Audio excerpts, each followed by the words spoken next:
तो हम आपको बता दें, वित्त राज्य मंत्री पंकज चौधरी ने बजट पेश होने से पहले न्यूज 18 से कहा है कि सभी सेक्टर्स को राहत मिलेगी। तो हम आपको बता दें कि निर्मला सीतारमण पहुंच चुकी हैं संसद और उन्होंने वो पिटारा जो अब तक ब्रीफकेस के तौर पर होता था, इस बार लैपटॉप के, क्योंकि पिछली बार भी डिजिटल बजट पास हुआ था और इस बार भी डिजिटल के ही जरिए बजट को पेश किया जाना है। और निर्मला सीतारमण पहुंच चुकी हैं। अब से कुछ देर में कैबिनेट एक मीटिंग होगी, उसमें शामिल होंगे और फिर 11 बजे वित्त मंत्री बजट पेश करने वाले हैं। मोदी सरकार का 10वां ये बजट है और निर्मला सीतारमण की बात की जाए तो वित्त मंत्री के तौर पर चौथा बजट वो पेश करने वाली है। हालांकि इस बार चुनौतियां बहुत ज्यादा हैं क्योंकि बीते कई महीनों से कोरोना की मार देश झेल रहा है। 2 साल लगभग हो गए हैं और कह सकते हैं कि इसको लेकर चुनौती बहुत है। आम लोगों को भी खुश करना है, अर्थव्यवस्था को भी सुदृढ़ बनाना है। तो देखना होगा किस तरह का ये बजट रहने वाला है। बजट से पहले शेयर बाजार में बड़ा उछाल दर्ज किया गया है। 500 से ज्यादा अंकों की मजबूती से सेंसेक्स खुला है। तो बड़ी खबर, जिस तरह से कहा जा रहा है कि उम्मीदों भरा ये बजट हो सकता है, इसको लेकर अब शेयर मार्केट में उछाल देखने को मिल रहा है। 500 के साथ मजबूती के साथ खुला है सेंसेक्स, जो कि इस वक्त की बड़ी खबर है क्योंकि बड़ी उम्मीदों के साथ इस बजट को देखा जा रहा है। अर्थव्यवस्था को मजबूती देने के लिए बजट बड़ा कारगर होगा। कहा जा रहा है कि सरकार राहत दे सकती है और इसी को ध्यान में रखते हुए आज जब शेयर मार्केट खुला तो 500 अंकों के उछाल के साथ ये मार्केट ऊपर दिखाई दे रहा है। तो शेयर बाजार में बड़ा उछाल दर्ज किया गया है। मार्केट खुलते ही 500 अंकों की मजबूती के साथ शेयर मार्केट खुला है।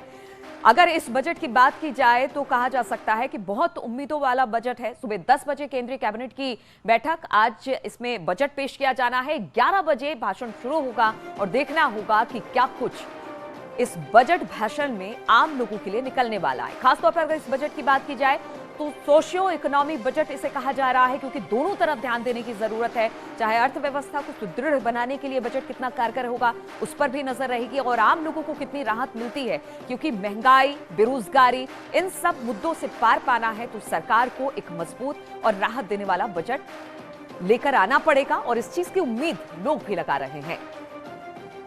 मोदी सरकार का 10वां बजट है। निर्मला सीतारमण चौथी बार बजट पेश कर रही हैं डिजिटल माध्यम से, यानी एक तरफ ये भी संकेत देने की कोशिश की गई है। पिछली बार भी हमने देखा ब्रीफकेस था, लैपटॉप और टैबलेट के जरिए पेश किया गया बजट और इस बार भी टैब के जरिए ही बजट भाषण पढ़ेंगी निर्मला सीतारमण।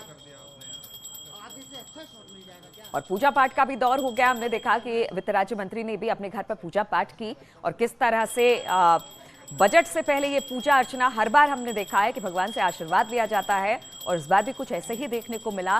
बजट से पहले वित्त राज्य मंत्री अपने आवास पर पूजा अर्चना करते दिखाई दिए। वित्त मंत्री अब पहुंच गई हैं। 11 बजे बजट भाषण शुरू होगा। उम्मीदों से भरा ये बजट, लोग यही उम्मीद लगा रहे हैं कि इसमें राहत मिलेगी रोजी रोजगार के लिए या किसानों के लिए, स्वास्थ्य के लिए, क्योंकि अगर आर्थिक सर्वेक्षण की बात की जाए जो कल पेश किया गया था उसमें यही फोकस रहा था। 3 बिंदुओं पर सबसे ज्यादा फोकस रखा गया था कि एक तो युवा, दूसरा स्वास्थ्य और तीसरा किसान। अब देखना होगा आज का बजट क्या कुछ लेकर आता है। वित्त राज्य मंत्री पंकज चौधरी ने बजट पेश होने से पहले न्यूज 18 से कहा कि सभी सेक्टर्स को राहत मिलेगी। भी आगे बढ़े। किसानों को लेकर के उत्तर प्रदेश के समाज के सभी वर्गों को ध्यान में रखा गया है।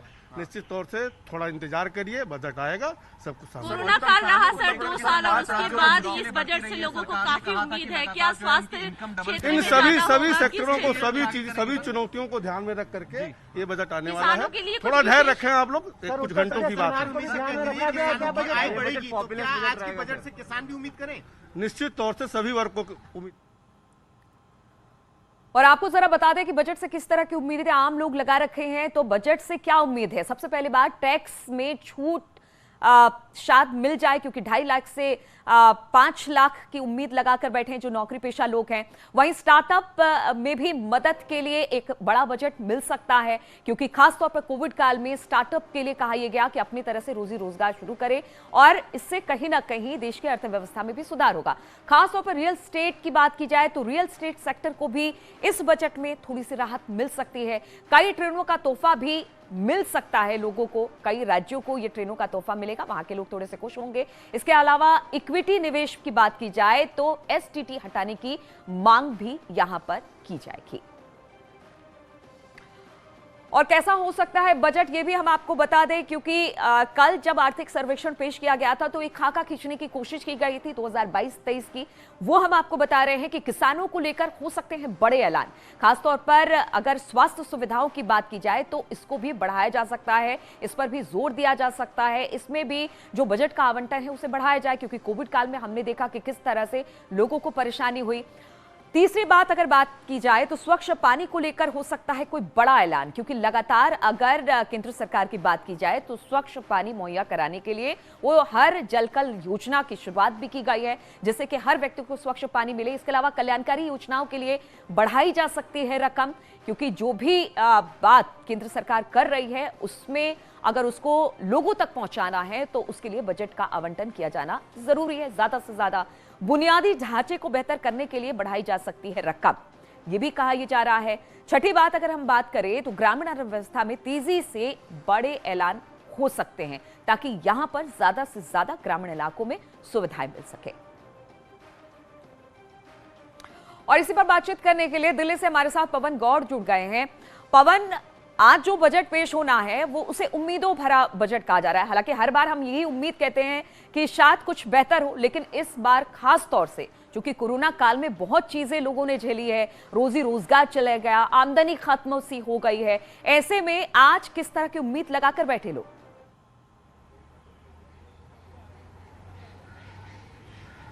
देखिए, आपको बताना चाहूंगा कि जिस तरह से पिछले लगातार 2-3 साल से जो कोरोना की जो त्रासदी हुई है पूरी दुनिया भर के अंदर, उसने कहीं ना कहीं पूरी दुनिया की अर्थव्यवस्था को हिला कर रख दिया।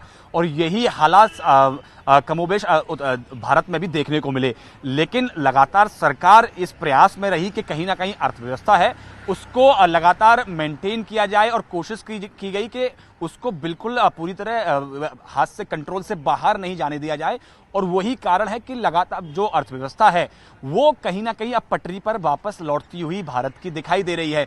वो तमाम जो इंटरनेशनल एजेंसीज हैं उनके आप सर्वे आप देख लीजिए, या फिर कल का जो भारत सरकार ने अपना आर्थिक सर्वेक्षण पेश किया उसमें 8 से 8.5% जो जीडीपी ग्रोथ की अगले वित्त वर्ष में उन्होंने बात की है। तो ये उसका एक सबसे बड़ा एग्जाम्पल है कि किस तरह से भारत की अर्थव्यवस्था, क्योंकि भारत की अर्थव्यवस्था जो है वो किसी एक सामान के ऊपर या एक किसी वर्ग के ऊपर डिपेंड नहीं करती है। वो बहुआयामी अर्थव्यवस्था है जो छोटे छोटे रोजगार के ऊपर भी डिपेंड करती है, वो एग्रीकल्चर के ऊपर भी डिपेंड करती है, वो बड़े इंफ्रास्ट्रक्चर डेवलपमेंट के ऊपर भी डिपेंड करती है, वो कई सारे सेक्टर्स के ऊपर भी डिपेंड करती है। तो ऐसे में भारत की अर्थव्यवस्था को सबसे कम नुकसान हुआ, और ऐसे में बहुत जल्दी वापस पटरी पर लाते हुए लगातार जो अर्थव्यवस्था है वो दिख रही है। यही कारण है कि अगले आप जब तमाम जो इंटरनेशनल एजेंसीज हैं उनके आप प्रोजेक्शंस देखेंगी तो उसमें भारत की अर्थव्यवस्था को स्टेबल दिखाया गया है। हालांकि जो सरकार का पहले अनुमान था कि 2022-23 की जब बात होगी, जब वित्त वर्ष की बात होगी, तो हम हो सकता है कि 9 या 10% के आसपास पहुंच जाएं। लेकिन फिर से जब तीसरी लहर की शुरुआत हुई तो कहीं ना कहीं वो प्रोजेक्शन नीचे आया, और अब 8 से 8.5% की अगले वित्त वर्ष में जो आर्थिक सर्वेक्षण है उसके मुताबिक वो जीडीपी ग्रोथ दिखाई दे रही है। अगर बात करें उम्मीदों की, तो क्योंकि पिछले 2-3 साल से कोरोना के चलते पूरे देश भर में तमाम जो व्यापारी वर्ग है या जो मिडिल क्लास फैमिलीज हैं या अन्य जो लोग हैं वो कहीं ना कहीं परेशान दिख रहे थे। आर्थिक हालात उनकी व्यक्तिगत तौर पर बहुत ज्यादा खराब थी। तो इस बजट के अंदर सरकार कोशिश कर सकती है सभी वर्गों को कुछ ना कुछ देने की। और जब हमने वित्त राज्य मंत्री पंकज चौधरी से यह सवाल पूछा तो उनका साफ कहना था ये जो बजट जो होगा वो सभी सेक्टर्स के लिए होगा, सभी वर्गों के लिए होगा, उसमें कुछ ना कुछ सभी वर्गों को राहत देने का काम किया जाएगा। और ये जो लगातार इंडिकेशंस मिल रहे हैं सरकार की तरफ से, ये कहीं ना कहीं उसी ओर इशारा करते हैं कि अब धीरे धीरे जो बजट जो होगा, खास तौर पर सरकार की प्राथमिकता जो है, क्योंकि हेल्थ सेक्टर जो है वो बहुत ज्यादा सामने दिखा कोरोना काल के दौरान। हमने लगातार सरकार को एक्टिव होते हुए देखा, हमने दूसरी लहर के दौरान कई सारी है वो 2022-23 के लिए 8 से 8.5% की रखी गई है। और ऐसे में कोशिश भी यही होगी कि अर्थव्यवस्था है उसको और मजबूत किया जाए, क्योंकि लगातार ये भी कहा जा रहा है कि कोरोना काल में जिस तरह के नुकसान फर्स्ट वेव में हुआ था उसके बाद पूर्णतः लॉकडाउन नहीं हुआ। ऐसे में स्थिति बेहतर है, हम यहां से एक नई शुरुआत कर सकते हैं। चलिए, आपसे बातचीत हमारी जारी रहेगी, लेकिन यहां पर रुकेंगे छोटे से ब्रेक के लिए और ब्रेक के बाद फौरन लौटते हैं आज के इसी बजट चर्चा के साथ।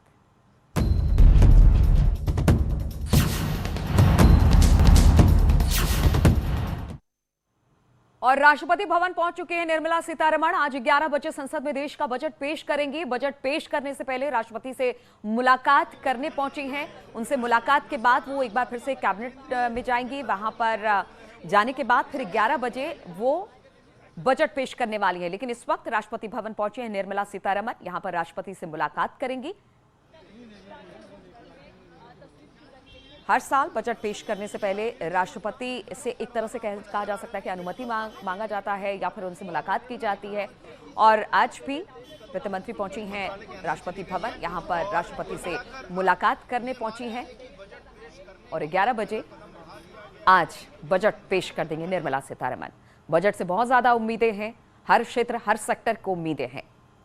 बजट से पहले राष्ट्रपति से मिली हैं, जिनकी तस्वीरें इस वक्त हम दिखा रहे हैं। राष्ट्रपति भवन में पहुंची निर्मला सीतारमण, अंदर से जो तस्वीरें आई हैं वो इस वक्त टीवी स्क्रीन पर आप देख रहे हैं। राष्ट्रपति रामनाथ कोविंद से मुलाकात करने के बाद एक बार फिर से संसद भवन की तरफ रुख करेंगी और फिर आज का बजट निर्मला सीतारमण द्वारा 11 बजे पेश किया जाएगा। और पवन लगातार हमारे साथ जुड़े हुए हैं। पवन, अब राष्ट्रपति से मुलाकात निर्मला सीतारमण की हो चुकी है, क्या वो वापस संसद भवन पहुंच चुकी हैं?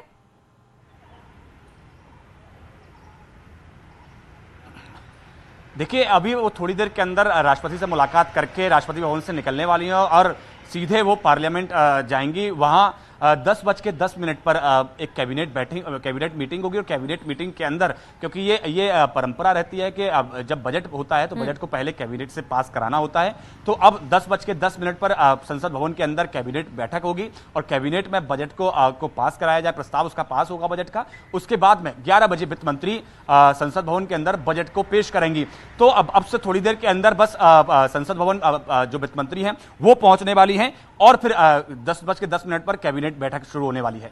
बिल्कुल। और पवन, जिस तरह से ब्रेक में जाने से पहले मैंने कहा कि जो कोविड काल था उसने देश ही नहीं पूरी दुनिया की अर्थव्यवस्था को बिल्कुल चरमरा दिया था। ऐसे में भारत के लिए कहा जाता है कि शुरुआती जो लॉकडाउन हुआ उसमें तो अर्थव्यवस्था को काफी ज्यादा नुकसान पहुंचा, लेकिन उसके बाद अर्थव्यवस्था ने धीरे धीरे अपनी गति पकड़नी शुरू की और दूसरी लहर में हमने देखा कि बहुत कम दिनों का लॉकडाउन हुआ या कुछ घंटे का लॉकडाउन हुआ या वीकेंड लॉकडाउन हुआ। ऐसे में कहा गया कि अर्थव्यवस्था पहले से बेहतर हुई है और यहां से हम जब आगे बढ़ेंगे तो कह सकते हैं कि एक तरह से फास्टेस्ट ग्रोइंग, क्योंकि आईएफएम की रिपोर्ट में देख रही थी उसमें कहा गया कि भारत तीसरे या चौथे नंबर पर रह सकता है फास्टेस्ट ग्रोइंग कंट्री के तौर पर।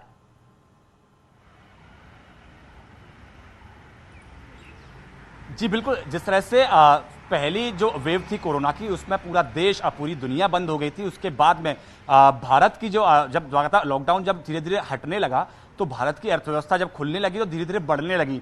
तो उस समय तमाम जो इंटरनेशनल एजेंसीज के जो सर्वे थे, रिपोर्ट थी, उसका ये आकलन था कि भारत की जो अर्थव्यवस्था है वो उस समय के हालात में सबसे तेजी से बढ़ने वाली अर्थव्यवस्था बनके सबके सामने आ रही थी। और जब वो पहली और दूसरी वेव के बीच का जो वक्त था उसमें भारत की अर्थव्यवस्था लगातार तेजी से बढ़ रही थी, क्योंकि पहली वेव के दौरान तो पूरी दुनिया बंद हो गई थी। लेकिन क्योंकि भारत की अर्थव्यवस्था की सबसे बड़ी खासियत क्या है कि वो किसी भी एक सेक्टर या वर्ग के ऊपर डिपेंडेंट नहीं है, वो मल्टी सेक्टरल और मल्टी स्ट्रक्चरल इकोनॉमी है हिंदुस्तान की। और यही कारण है कि जब पूरी दुनिया कोरोना की फर्स्ट वेव बंद हो गई, उसके बाद में जब धीरे धीरे रियायतें मिलने लगी और जब पूरा देश खुलने लगा तो बहुत तेजी से भारत की अर्थव्यवस्था वापस अपने जो ट्रैक है उस पर आई। और उसके बाद में फिर दूसरी वेव आई। हालांकि दूसरी वेव में कुछ ही समय का लॉकडाउन लगा और वो भी पार्शियल लॉकडाउन रहा पूरे देश भर के अंदर। कहीं वीकेंड कर्फ्यू था, कहीं नाइट कर्फ्यू लगाए गए थे।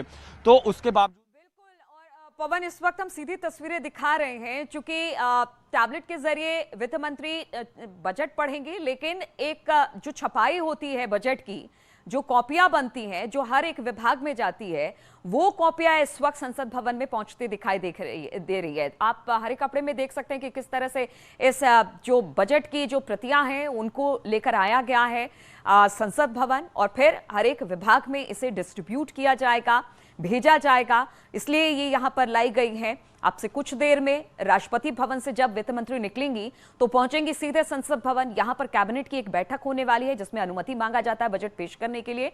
वो बैठक खत्म करने के बाद 11 बजे बजट पेश करेंगी निर्मला सीतारमण। तस्वीरें हम आपको दिखा रहे हैं राष्ट्रपति भवन के भीतर से जो तस्वीरें आई, जहां पर रामनाथ कोविंद से एक मुलाकात हुई वित्त मंत्री निर्मला सीतारमण की, और जब यहां से निकलेंगे तो संसद भवन की तरफ। और दूसरी तस्वीरें हम आपको दिखा रहे हैं जहां पर बजट की प्रतियां पहुंची हैं संसद भवन। और रुकेंगे यहां पर छोटे से ब्रेक के लिए, फौरन हाजिर होंगे।